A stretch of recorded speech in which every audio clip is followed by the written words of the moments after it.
Hello बच्चों, कैसे हैं आप लोग। उम्मीद करता हूं सब लोग बहुत बढ़िया रहेंगे। दोस्तों बहुत बहुत स्वागत है आप सबका। मैं हूं आपका दोस्त, आपका मेंटोर सीए जसमीत सिंह। दोस्तों आज इस वीडियो में हम लोग डिस्कशन कर रहे होंगे कि नवंबर 2023 एग्जाम्स को क्वालिफाई करने के लिए हमारे पास टू डू लिस्ट क्या होनी चाहिए, कौन कौन सी चीजें हैं जो हमें करके इस नवंबर 2023 एग्जाम में फतेह पानी है, वो सारी चीजें हम इस वीडियो में डिस्कस करने वाले हैं। दोस्तों ये जो नवंबर 2023 अटेम्प्ट है, ये बहुत ही ज्यादा क्रूशियल अटेम्प्ट है, क्योंकि इसके बाद हमारे पास न्यू सिलेबस आ जाएगा और जो एग्जिस्टिंग स्कीम में, ओल्ड स्कीम में जो बच्चे हैं उनको मैंडेटरली शिफ्ट करना पड़ेगा न्यू स्कीम में। यूजुअली ऐसा नहीं होता था। यूजुअली आपके पास एग्जिस्टिंग स्कीम कुछ समय तक पैरेलली रन करती थी, लेकिन इस बार इंस्टीट्यूट ने कंपल्सरली माइग्रेशन बोला है, यानी कि ये अटेम्प्ट ओल्ड स्कीम का लास्ट अटेम्प्ट है। जो भी बच्चे इसको क्वालिफाई नहीं कर पाएंगे उनको मैंडेटरली न्यू स्कीम में शिफ्ट करना पड़ेगा, और न्यू स्कीम के अंदर भले आपके नंबर ऑफ सब्जेक्ट्स कम हो रहे हैं, लेकिन आपका एग्जाम पैटर्न भी बदल रहा है। हर एक पेपर में 30% एमसीक्यू आ रहा है और कुछ ना कुछ एडिशंस भी आपको देखने को मिल रहे हैं। तो आपको अगर ये नवंबर 23 एग्जाम सक्सेसफुल नहीं रहा तो मैंडेटरली न्यू स्कीम में शिफ्ट होना पड़ेगा और न्यू स्कीम के हिसाब से अपने आप को तैयार करना पड़ेगा। सो इट इज बेटर कि अभी जब आप प्रिपरेशन कर रहे हो तो उस लेवल की प्रिपरेशन करो कि नवंबर 2023 एग्जाम क्वालिफाई कर जाए। तो अगर आप अभी इतनी मेहनत कर रहे हो तो थोड़ी सी मेहनत और करो, सो दैट कि आपका एग्जाम निकले। तो अगर अभी इतनी मेहनत है, थोड़ा सा लेवल बढ़ाओ और नवंबर 2023 एग्जाम को क्वालिफाई करो। तो आइए बात करते हैं। सबसे पहले आपके पास एज ऑफ नाउ, जब आप ये वीडियो देख रहे हैं तो लमसम आपके पास 3.5 मंथ्स बाकी हैं।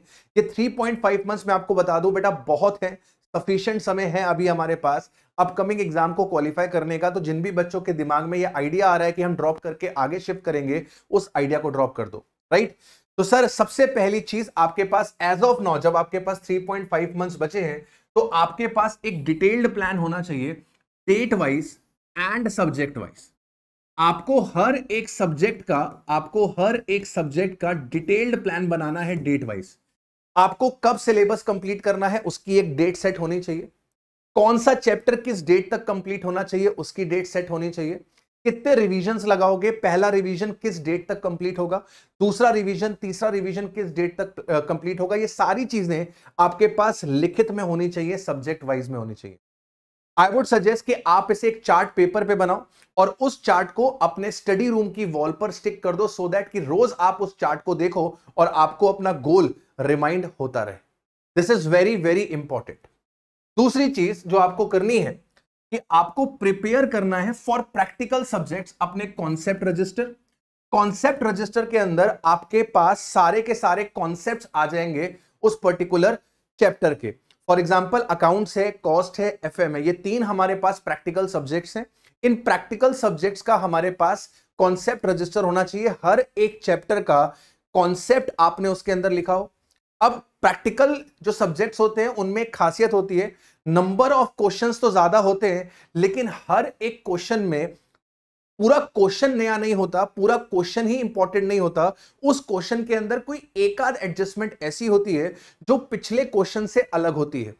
तो जब आप कॉन्सेप्ट बना रहे होंगे, तो जब क्वेश्चंस आपने सॉल्व किए, जितने भी आपको इंपॉर्टेंट पॉइंट्स नजर आते हैं, इंपॉर्टेंट एडजस्टमेंट्स नजर आते हैं, यार इस एडजस्टमेंट में मैं फंसा था, ये मुझे समझा नहीं था, मुझे थोड़ा दिमाग इसमें ज्यादा लगाना पड़ा था, तो उस इंपॉर्टेंट एडजस्टमेंट्स को भी आप इस कॉन्सेप्ट रजिस्टर में लिखेंगे। तो कॉन्सेप्ट रजिस्टर के अंदर आपके सारे कॉन्सेप्ट्स आ गए। तो जैसे अगर मैं कॉस्ट की बात करता हूं तो आपके सारे कॉन्सेप्ट, सारे फॉर्मूला, सारे स्टेटमेंट्स उसके अंदर आ गए। जो जो एजम्पशंस हम यूज करते हैं वो सारी एजम्पशन कॉन्सेप्ट रजिस्टर में आ गई। उसके साथ साथ जब आप क्वेश्चंस कर रहे हैं उसके इंपॉर्टेंट एडजस्टमेंट्स भी आपके पास आ गए। अभी कॉन्सेप्ट रजिस्टर का एक रोल आता है, लास्ट डे रिवीजन में आपकी बहुत हेल्प करता है। जब अपने हाथों से आपने सारे कॉन्सेप्ट्स लिखे हुए हैं, अपने हाथों से आपने सारे इंपॉर्टेंट एडजस्टमेंट्स लिखे हुए हैं, तो चैप्टर को रिवाइज करने में आपको बिल्कुल भी परेशानी निकलकर नहीं आएगी। थ्योरी के लिए आपको अपने थ्योरी नोट्स बनाने हैं, कंसाइज तरीके से आपको थ्योरी नोट्स बनाने हैं। इसमें आप क्या कर सकते हो, जब आप अपने थ्योरी नोट्स बना रहे हैं तो इसमें आप इंग्लिश का इस्तेमाल कर सकते हैं।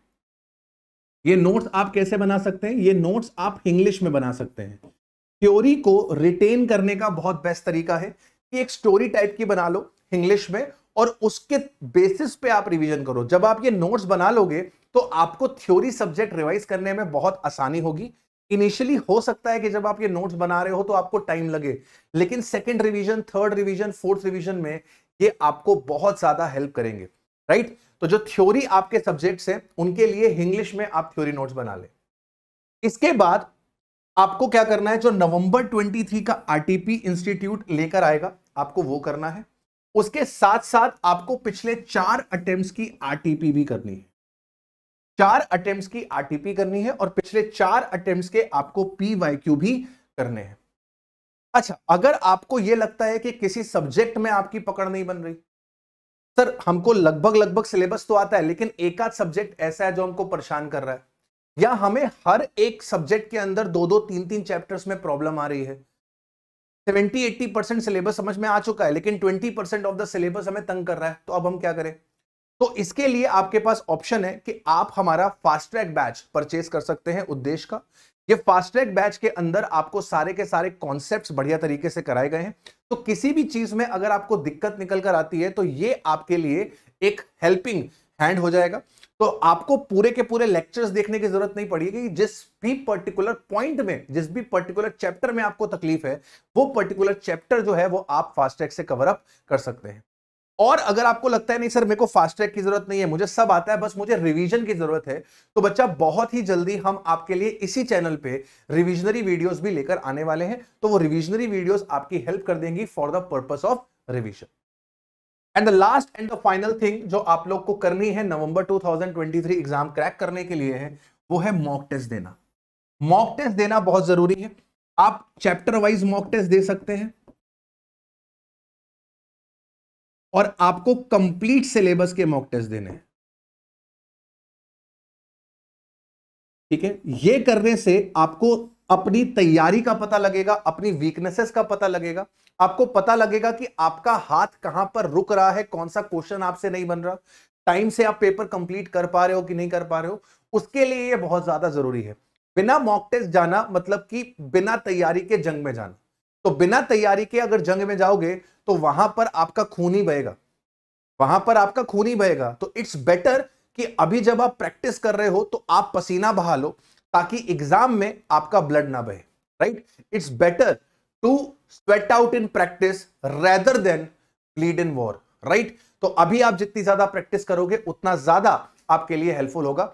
मिलते हैं आपसे ऐसे ही किसी और वीडियो में। उम्मीद करता हूं आपको ये वीडियो बढ़िया लगा होगा। अपना अपना ध्यान रखिएगा। Take care, bye bye, have a nice day.